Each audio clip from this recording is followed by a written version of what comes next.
வணக்கம் நண்பர்களே, welcome to the channel learning R is fun. நம்ம போன வீடியோக்களில் அட்டாமிக் டேட்டா டைப்ஸ், அதுக்கு பிறகு அதை வச்சுட்டு கிரியேட் பண்ணுற மற்ற data types, vector, list, matrix, array இதெல்லாம் பார்த்தோம். இப்போ கடைசியாக நம்ம டேட்டா ஃப்ரேம்ன்ற ஒரு முக்கியமான ஒரு டேட்டா டைப் பற்றி பார்ப்போம். டேட்டா ஃப்ரேம்னு சொல்லும்பொழுது அது ஒரு டேபிள் மாதிரி, 2 டைமென்ஷனல் ஸ்ட்ரக்சர். அதில் ஒவ்வொரு காலம்லேயும் நம்ம ஒரு வேரியபிளுக்கான வேல்யூஸை நம்ம வச்சுருப்போம். இந்த எல்லா காலங்களினுடைய ஒவ்வொரு வேல்யூஸை ஸ்டோர் பண்ணியிருப்போம்.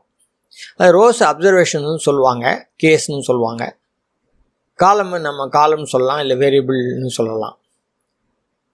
டேட்டா டாட் ஃப்ரேம்ன்ற ஃபங்க்ஷனை வச்சுட்டு நம்ம டேட்டா ஃப்ரேம் க்ரியேட் பண்ணுவோம். எப்படி லிஸ்ட்ன்ற ஃபங்க்ஷன் வச்சு லிஸ்ட் க்ரியேட் பண்ணோம், அரே, மேட்ரிக்ஸ் எல்லாம் அந்த பேரை வச்சுட்டு க்ரியேட் பண்ணுறோம். அதே மாதிரி தான், ஆனால் டேட்டா டாட் ஃப்ரேம்னு போடணும். இப்போது காலம் நேம்ஸ் எல்லாம் எம்டியாக இருக்க முடியாது, அதாவது காலம் நேம்ஸ் கொடுத்து தான் ஆகணும். ரோ நேம்ஸ் யூனிக்காக இருக்கணும், அதாவது எல்லா ரோ நேம்ஸும் தனித்தனியாக இருக்கணும். ஒவ்வொரு காலம்லேயும் நம்ம ஒரு டைப்பான டேட்டா டைப்பை ஸ்டோர் பண்ண முடியும். அதாவது நியூமரிக்காக ஸ்டோர் பண்ணலாம், இல்லை கேரக்டராக ஸ்டோர் பண்ணலாம், இல்லை டேட்டாக்க ஸ்டோர் பண்ணலாம். அந்த மாதிரி ஒரு காலமில் நம்ம எல்லாத்தையும் மிக்ஸ் பண்ண முடியாது. இந்த ஒவ்வொரு காலம்லேயும் ஒரு டேட்டா டைப் வச்சுட்டு, இன்னொரு கண்டிஷன் என்னென்னா ஒவ்வொரு காலம்லேயும் மொத்த எண்ணிக்கையை சேமாக இருக்கணும். இந்த பேக்ரவுண்ட் வச்சுட்டு நம்ம ஆர் ஸ்டுடியோ போகலாம்.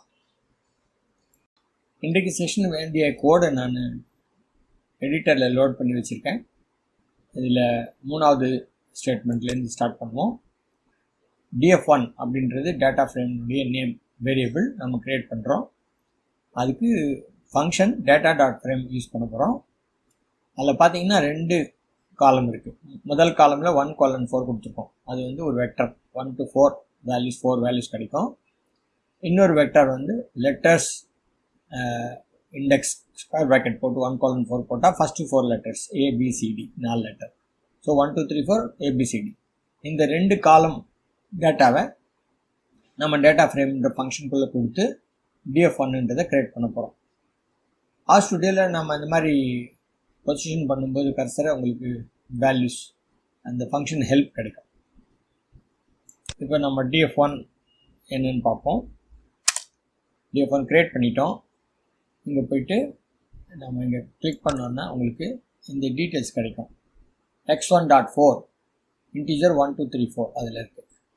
அப்புறம் letters .1.4 அதில் கேரக்டர்ஸ் இருக்குது, ABCD இருக்குது. ஸோ இது 2 தான் காலம் நேம்ஸ். நம்ம இப்படியும் செக் பண்ணி பார்க்கலாம். இந்த இடத்துல கிளிக் பண்ணாலே உங்களுக்கு இங்கே க்ரியேட் ஆகி இங்கே கிடைக்கும்.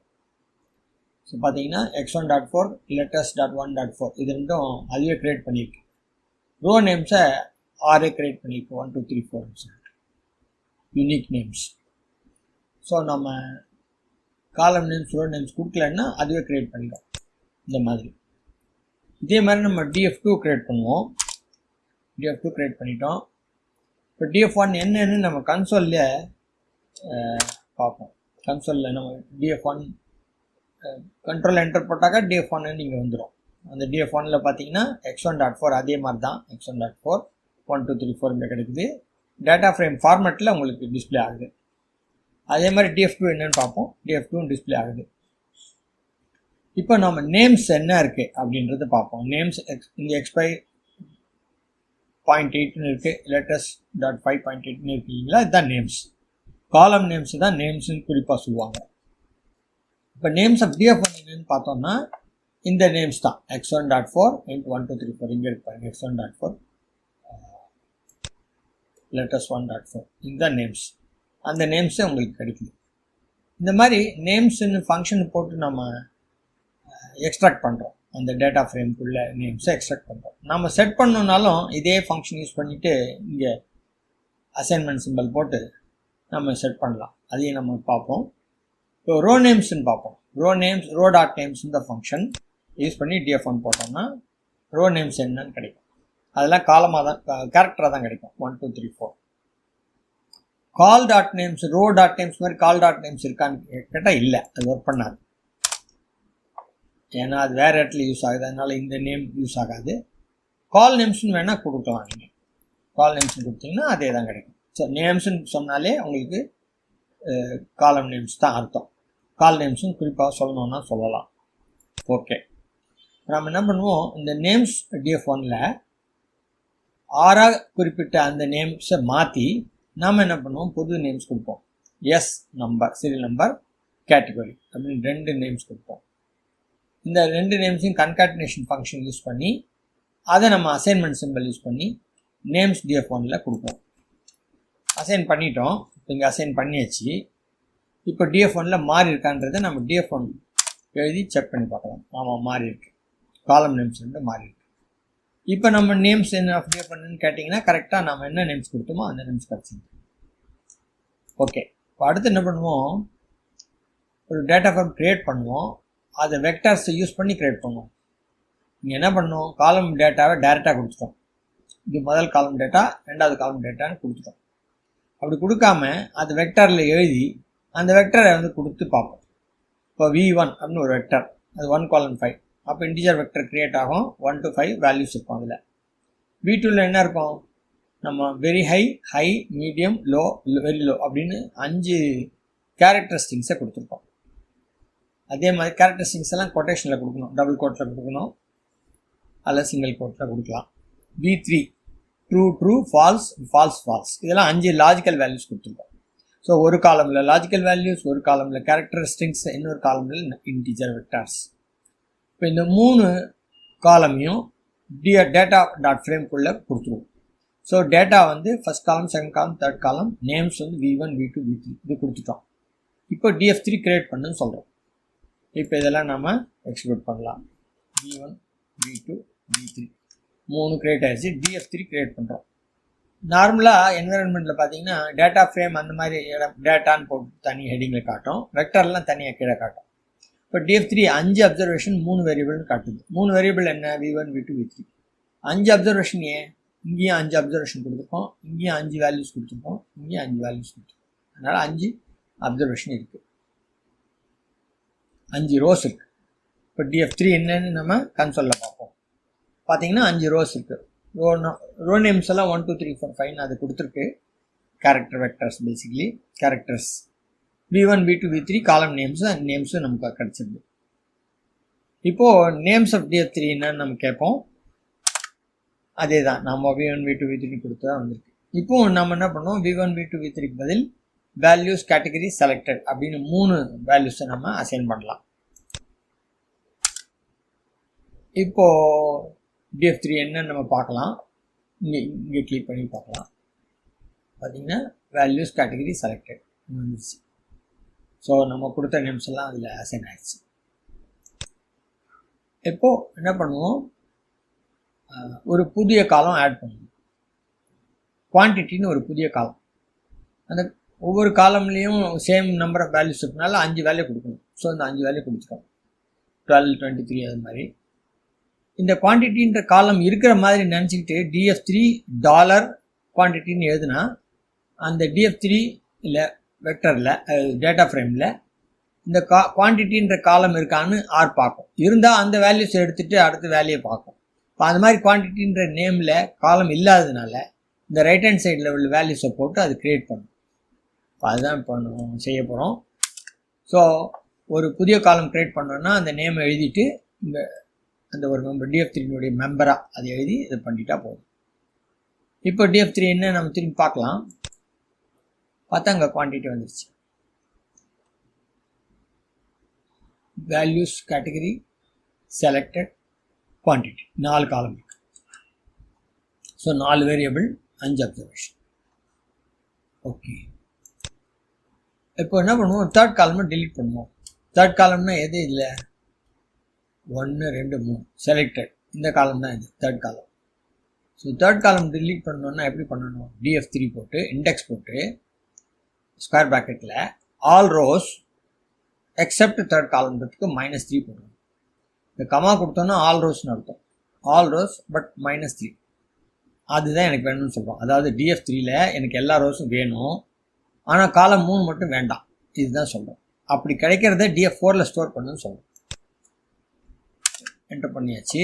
இப்போ df4ல் என்ன இருக்குன்னு பார்ப்போமா. df4 பாருங்கள், இங்கே df3ல் என்ன இருந்தது, வேல்யூஸ் கேட்டகரி செலக்டட் குவான்டிட்டி இருந்தது. தேர்ட் காலமில் செலக்டட் இருந்தது. அந்த தேர்ட் காலம் இப்போ மிஸ்ஸிங். ஏன் மிஸ்ஸிங், நம்ம -3 நம்ம செலக்ட் பண்ணல, அதனால் பார்த்தீங்கன்னா செலக்ட் ஆகல. அதனால் இன்னொரு ஒரு ஃபங்க்ஷன் இருக்குது, ஃபிக்ஸ்ன்னு பேர். இந்த ஃபிக்ஸ் ஃபங்க்ஷன் போட்டிங்கன்னா உங்களுக்கு எக்ஸல் ஸ்ப்ரெட்ஷீட் மாதிரி உங்களுக்கு டேட்டா டிஸ்பிளே ஆகும். இப்போ போயிட்டு நம்ம இதில் சேஞ்ச் பண்ணோன்னா பண்ணிக்கலாம் வேல்யூஸை. இந்த 21 இருக்கு இல்லைங்களா, இந்த வேல்யூ நம்ம 23 மாற்றிடலாம். 23 மாற்றிடலாமா? மாற்றிடலாம். அவ்வளோதான். இது க்ளோஸ் பண்ணிக்கலாம்.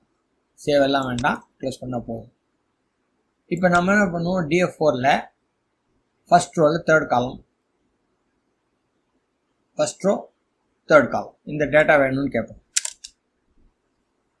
பார்த்தீங்கன்னா DF4ல் ஃபஸ்ட் ரோ தேர்ட் காலம் 12ன்னு சொல்லுது. DF4 பார்க்கலாம். ஃபஸ்ட் ரோவில் தேர்ட் காலம் 12, ஃபிஃப்த் ரோவில் தேர்ட் காலம் 23 காட்டணும். ஓகே, ஸோ நம்ம செக் பண்ணி பார்க்கலாம். இங்கே கூட செக் பண்ணி பார்க்கலாம். DF4 fifth row 1 2 3 third column. Okay, 23. So இந்த 23 இங்கே கிடச்சிச்சு. ஓகே, நம்ம கோடுக்கு போவோம். இப்போ ஒரு காலம் மட்டும் செலக்ட் பண்ணோன்னா எப்படி செலக்ட் பண்ணுறோம்? DF4, 2 போட்டால் செகண்ட் காலம் செலக்ட் பண்ணுறோம். ஆல் ரோஸும் செலக்ட் பண்ணுறோம். அதனால் DF4ல் செகண்ட் காலம் செலக்ட் பண்ணு சொல்கிறோம். ஸோ செகண்ட் காலமில் DF4ல் என்ன இருக்குது? இந்த லாஜிக்கல் வேல்யூஸ் இருக்குது. அந்த லாஜிக்கல் வேல்யூஸ் எல்லாம் இங்கே வந்துருச்சு. ஓகே, இப்போ தேர்ட் காலம் வேணும்னு சொல்கிறோம். இங்கே செகண்ட் காலம் வேணும்னு சொன்ன மாதிரி இங்கே ஸ்ட்ரக்சர் ஆஃப் இந்த கமாண்ட் எக்ஸிக்யூட் பண்ணியிருக்கோம். DF4ல் தேர்ட் காலம்னுடைய ஸ்ட்ரக்சர் என்னன்னு கேட்டுருக்கோம். அது ஒரு நியூமரிக் வெக்டார்னு காட்டுது. செகண்ட் காலம்னுடைய ஸ்ட்ரக்சர் என்னன்னு கேட்போமா? அதுவும் கேரக்டர் வெக்டார்னு காட்டுது. வெரி ஹை இதெல்லாம். அப்போது நம்ம ஒரு பர்டிகுலர் காலத்தை எக்ஸ்ட்ராக்ட் பண்ணும்போது அது ஒரு வேரியபிள் ஆகிடுது இல்லையா? அந்த ஒரு வேரியபிள் என்ன வெக்டார் ஃபார்மில் ஸ்டோர் ஆகிருக்குன்ற விஷயம் நமக்கு கிடைக்குது. இப்போ என்ன பண்ணுவோம், DF4ல் எல்லா ரோஸையும் செலக்ட் பண்ணுவோம். 1 2 3 இந்த 3 காலம் செலக்ட் பண்ணுவோம். ஓகே, ஸோ 3 காலம் செலக்ட் பண்ணியாச்சு, எல்லா ரோஸையும் செலக்ட் பண்ணியாச்சு. இப்போ நமக்கு கிடைச்சது எது அப்படின்னு பார்த்தீங்கன்னா வெக்டர் இல்லை, இது ஒரு டேட்டா ஃப்ரேம். ஒரு டேட்டா ஃப்ரேமுக்குள்ளே நம்ம நிறைய ரோஸ் மோர் தென் 1 காலம் எடுக்கும்போது அப்போ என்ன ஆகிடுது, உங்களுக்கு டேட்டா ஃப்ரேம் ஃபார்மில் கிடைக்குது. இப்போ என்ன பண்ணுவோம், DF4 கேட்டகரி மட்டும், அந்த கேட்டகரி எலிமெண்ட்டை மட்டும், இதை மட்டும் நம்ம கேட்போம். கேட்டால் உங்களுக்கு வெக்டர் ஃபார்மில் கிடைக்குது. வேல்யூஸ் கேட்போம், அதுவும் வெக்டர் ஃபார்மில் கிடைக்குது. ஆக இதுலேருந்து நம்ம ஒரு விஷயம் தெரிஞ்சுக்கலாம். நீங்கள் DF4ல் மெம்பர் போட்டு ஒரு பர்டிகுலர் காலம் கேட்டிங்கன்னா அது வெக்டர் ஃபார்மில் உங்களுக்கு விட கிடைக்கும். மோர் தென் 1 காலம் கேட்டிங்கன்னா அது ஒரு டேட்டா ஃப்ரேம் ஃபார்மில் கிடைக்கும். ஓகே, ஏன் அந்த மாதிரி? ஏன்னா நீங்கள் ஒரு பர்டிகுலர் காலம் கேட்கும்போது அந்த வேரியபிள் நேம் உங்களுக்கு ஆல்ரெடி தெரியும். பட் ஒரு செட் ஆஃப் காலம்ஸ் கேட்கும்போது இண்டிவிஜுவலாக அந்த காலம்னுடைய நேம்ஸ் கொடுத்தா தான் அதை அண்டர்ஸ்டாண்ட் பண்ணணும். அதனால தான் அப்படி அரேஞ்ச் பண்ணியிருக்காங்க. இப்போ செலக்டிங் ரோஸ் பார்ப்போம். செகண்ட் ரோ வேணும், எல்லா காலம் வேணும் அப்படின்னா 2, 1 போடக்கூடாது. இப்போ ஸ்கொயர் ப்ராக்கெட்டில் DF4 2, then you complete it. அப்போ செகண்ட் ரோவில் எல்லா டேட்டாவும் கிடைக்கும். இது என்னன்னு பார்ப்போம். ஸ்ட்ரக்சர் பார்த்தீங்கன்னா அது வந்து ஒரு டேட்டா ஃப்ரேம்னு காட்டுது. ஏன் அப்படி? ஒரு ரோஸ் காட்டும்போது அந்த ரோஸில் உள்ள இண்டிவிஜுவல் வேல்யூஸ் எல்லாம் வெவ்வேறு வேரியபிளுக்கு சம்மந்தப்பட்டது. இப்போ 2 அப்படின்னா அது வேல்யூவில் சம்மந்தப்பட்டது, ஹைனா கேட்டகரியை சம்மந்தப்பட்டது, 23னா குவான்டிட்டி சம்மந்தப்பட்டது. ஸோ 2 high 23னா அது எந்த வேரியபிள் சம்மந்தப்பட்டதுன்னு தெரியாமல் இருக்கும். அதனால தான் ஒரு ரோவை செலக்ட் பண்ணும்போது அந்த ரோனுடைய ஆர் கொடுக்கக்கூடிய விடை ஒரு டேட்டா ஃப்ரேமாக தான் இருக்கும். ஒரு இண்டிவிஜுவல் காலம் செலக்ட் பண்ணும்போது வெக்டராக கொடுக்கும். பட் இண்டிவிஜுவல் ரோ செலக்ட் பண்ணும்போது ஒரு டேட்டா ஃப்ரேமாக கொடுக்கும். இதுதான் கொஞ்சம் ஈஸியாக காமன் சென்ஸ் அப்ரோச்சில் நம்ம பார்த்தோம்னா புரிஞ்சிக்கலாம். ஓகே, இப்போ DF4ல் எல்லா காலம்ஸ் வேணும், எல்லா ரோஸும் வேணும், 2 ஸ்பெசிஃபிக் காலம் வேணும்னு கேட்கும். அப்படி கேட்டால் அது ஸ்லைஸ் பண்ணுற மாதிரி. அப்போ நமக்கு என்ன கிடைக்கும்? ஃபஸ்ட் காலம் தேர்ட் காலம் கிடைக்கும், எல்லா ரோவும் கிடைக்கும். இப்போ காலம் நேம்ஸ் எல்லாம் கிடைக்கும். ஆக இது ஒரு டேட்டா ஃப்ரேம் மாதிரி கிடைக்கும். பார்த்தீங்கன்னா ஒரு டேட்டா ஃப்ரேம் மாதிரி கிடைச்சி. இது ஸ்ட்ரக்சர் என்னன்னு கேட்டால் அது டேட்டா ஃப்ரேம் சொல்லும் ஆட்டோமேட்டிக்காக. அதில் வேல்யூஸ் குவான்டிட்டின்னு 2 காலம் இருக்குது, அப்சர்வேஷன்ஸ் எல்லாம். இப்போ நம்ம ஸ்லைசிங் வித் லாஜிக்ன்றது பார்ப்போம். அதாவது DF4 டேட்டா ஃப்ரேமில் குவான்டிட்டி வேரியபிள் மோர் தென் 30 இருந்தால் அந்த ரோஸ் மட்டும் பிக்கப் பண்ணுன்னு சொல்கிறோம். எல்லா காலம்ஸும் வேணும்னு சொல்கிறதுக்காக இங்கே ஒன்றும் போடாமல் இருக்கும். ஸோ DF4 பார்த்தீங்கன்னா இங்கே இருக்குது, இதில் குவான்டிட்டி காலம் இங்கே இருக்குது. மோர் தென் 30 இது இந்த 2 இந்த ரோஸ் பிக்கப் பண்ணிவிட்டு எல்லா காலம்ஸையும் பிக்கப் பண்ணி அதை DF5 ஸ்டோர் பண்ணுன்னு சொல்கிறோம். ஓகே, இப்போ DF5 என்னன்னு பார்ப்போம். DF5 இங்கே பார்க்கலாம். பார்த்தீங்கன்னா 45, 54 ரெண்டுமே மோர் தென் 30. ஓகே, ஸோ நம்ம லாஜிக்கை க்ரியேட் பண்ணி அந்த லாஜிக் வச்சுட்டு நம்ம செலக்ட் பண்ணலாம். இப்போ என்ன பண்ணுவோம், அதே தான் ரோஸ் செலக்ட் பண்ணிச்சு என்ன பண்ணுறோம், லாஜிக் கொடுக்குறோம். குவான்டிட்டி கிரேட்டர் தென் 30ன்னு சொல்லி லாஜிக் கொடுத்துட்டோம். இப்போது எல்லா காலமும் கிடைக்கும், அதில் எனக்கு ஃபஸ்ட் அண்ட் தேர்ட் காலம் மட்டும் வேணும்னு சொல்லி கேட்குறோம். அதை திருப்பி DF5 ஸ்டோர் பண்ணுன்னு சொல்லிட்டோம். இப்போ DF5 என்னன்னு பார்த்தோன்னா உங்களுக்கு ஃபஸ்ட் அண்ட் தேர்ட் காலம் மட்டும் கிடைக்கும். இது ஃபஸ்ட் அண்ட் தேர்ட் காலம், அதில் இந்த க்ரைட்டீரியா மீட் ஆயிருக்கு. மோர் தென் 30 க்ரைட்டீரியா மீட் ஆயிருக்கு. இதே நம்ம சப்செட் ஃபங்க்ஷன் யூஸ் பண்ணி செய்யலாம். சப்செட் போடணும், ஃபங்க்ஷன் நேமு எதை சப்செட் பண்ணணும், DF4 சப்செட் பண்ணணும். எப்படி சப்செட் பண்ணணும், DF4 உள்ள குவான்டிட்டி காலம் மோர் தென் 30 இருக்கணும். இதுதான் நம்ம சொல்லணும். அப்படி சப்செட் பண்ண டேட்டாவை DF6 போடுன்னு சொல்லுவோம். ஸோ நம்ம இப்போ DF6 கிரியேட் பண்ணுவோம். இப்போ DF6 என்னன்னு பார்ப்போம். அதில் DF4 என்னன்னு பார்த்துக்கலாம். DF4 இது ஓகே. இதில் நம்ம என்ன கேட்டிருக்கோம், DF4 குவான்டிட்டி கிரேட்டர் தென் 30ன்னு கேட்டிருக்கோம். ஸோ குவான்டிட்டி கிரேட்டர் தென் 30 எது, இந்த 2. அப்போது இந்த போர்ஷன் நமக்கு கிடைக்கணும். ஓகே, அது எதில் கிடைக்கும், DF6. ஸோ DF6 என்னன்னு நம்ம பார்க்கலாம். Values category quantity 45, 54. So greater than 30 அதுதான் கிடைக்குது. எல்லா காலம்ஸும் கிடைக்குதா, ஃபஸ்ட் அண்ட் தேர்ட் காலமும் இங்கே கேட்டிருக்கோம். இங்கே அந்த மாதிரி கேட்கல, இங்கே எல்லா காலமும் கேட்டிருக்கோம். ஸோ DF4 உள்ள எல்லா காலமும் நமக்கு கிடைக்கும். ஸோ சப்செட் ஃபங்க்ஷன் வச்சுட்டும் பண்ணலாம். ஸ்கொயர் ப்ராக்கெட் வச்சு இண்டெக்ஸ் பண்ணி அதுக்குள்ள க்ரைட்டீரியாவை நம்ம கொடுக்கலாம். முதல்ல கொடுக்குற இன்ஃபர்மேஷன் ரோவுக்கு சம்மந்தப்பட்டது, கமாக்கு அப்புறம் கொடுக்கறது காலம் சம்மந்தப்பட்டது. ஸோ ரோவுக்கு சம்மந்தப்படும் போது நம்ம ரோவை இண்டிபெண்ட்டாக மென்ஷன் பண்ணலாம், அல்லது கன்காட்டினேஷன் பண்ணி சில ரோஸை ஸ்பெசிஃபிக்காக செலக்ட் பண்ணி சொல்லலாம், அல்லது இந்த மாதிரி க்ரைட்டீரியாவை யூஸ் பண்ணலாம். அதே தான் ரைட் ஹேண்ட் சைட்லேயும் நம்ம ரோஸ் என்னன்ற ஸ்பெசிஃபிக்காக 1லேருந்து 3 வரைக்கும்னா 1:3 கொடுக்கலாம், அல்லது 1 and 3 வேணும்னா 1 and 3 போட்டு கன்காட்டினேஷன் பண்ணலாம். இதெல்லாம் ஸ்கொயர் ப்ராக்கெட்டுக்குள்ளே கொடுக்கலாம். பர்டிகுலர் மெம்பரை நம்ம டாலர் வச்சும் நம்ம செலக்ட் பண்ணலாம். ஸோ நம்ம இப்போது டேட்டா ஃப்ரேமில் முக்கியமாக டேட்டா ஃப்ரேம் எப்படி க்ரியேட் பண்ணுறதுன்னு பார்த்தோம். அந்த இண்டிவிஜுவல் காலம் வேல்யூஸை நம்ம டேட்டாவாக கொடுத்து இல்லை வெக்டர்ஸ் வச்சும் க்ரியேட் பண்ணலான்னு பார்த்தோம். அப்புறம் டேட்டா ஃப்ரேமை ஃபிக்ஸ் ஃபங்க்ஷன் வச்சு நம்ம டைரெக்டாக அப்சர்வ் பண்ணி அதில் கரெக்ட் பண்ணலான்னு பார்த்தோம்.